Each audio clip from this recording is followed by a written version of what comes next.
Hello, I'm Adam and I'm here today to talk about supply side and demand side economics. There's a lot of debate going on about this today because this country, the United States, has embarked on a massive demand side economic policy.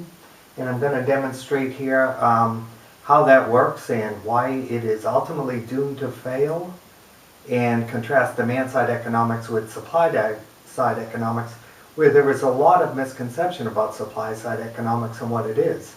Supply side economics is often referred to as having to do with something called the Laffer curve, which shows that at some point as you raise taxes and tax rates go higher, you actually can have less government revenue, which is true. At some point in the tax rate schedule, you can reach a point where you actually get less government revenue in the long run or in the short run. But that's not what we're talking about here today. What we're talking about here today, when we talk about demand side economics and supply side economics, is using either demand side economics or supply side economics to increase economic growth, raise the level of GDP, create economic growth and more jobs in the economy, basically.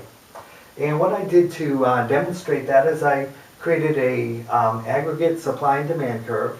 And as you notice, like any supply and demand curve in any market, you have you have a supply curve which is upward shifting, and you have a demand curve which is downward shifting, like you would have in any market. But you also have in the aggregate economy, you have a third curve, which is this, the long run aggregate supply curve.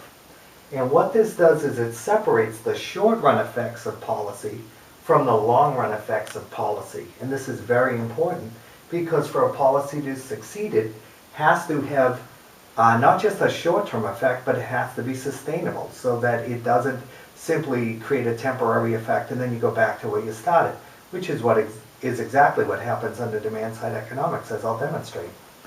What we have here is an aggregate supply and demand curve in equilibrium, which means that at this point everything is in equilibrium, for better or worse. We have a level of GDP, quantity, aggregate quantity of goods and services, and an aggregate price level. And so we have equilibrium right here in the middle.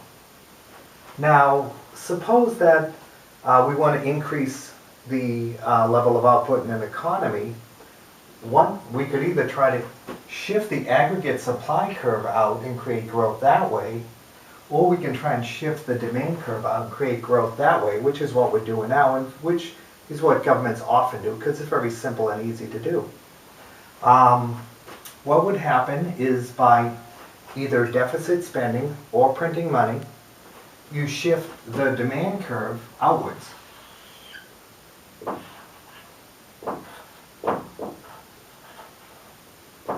So you have a new aggregate demand curve, and that would shift production out to here, Q2. A higher level of GDP.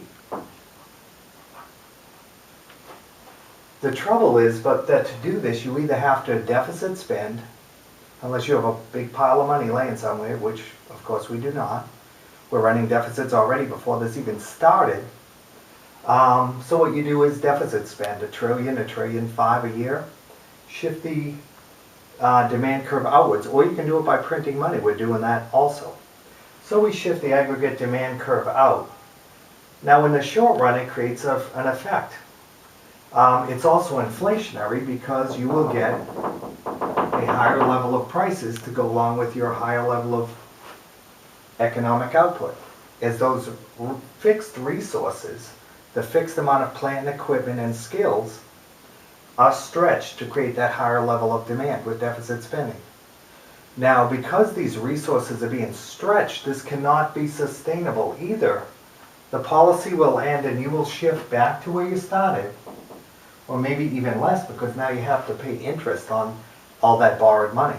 Or what will happen is, especially when you're printing money to achieve this, is you will shift again. As prices adjust higher,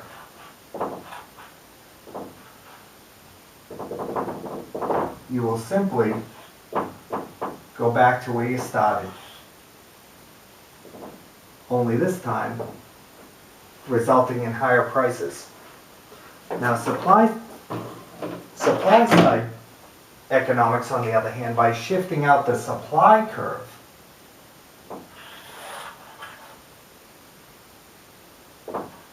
creates a higher level of output, but actually results in lower prices and is sustainable because the long-run aggregate supply curve and the short-run aggregate supply curve shift together. So let me look at demand-side economics again with you. What we have on demand-side economics is achieved primarily through printing money or deficit spending. Now, the trouble with these, as we've shown, is that they're unsustainable. They're inefficient because when government shovels money at the economy, it's doing it top-down, usually rewarding people who are politically connected or to create an effect on the electorate, rewarding certain segments of the electorate, which leads to corruption.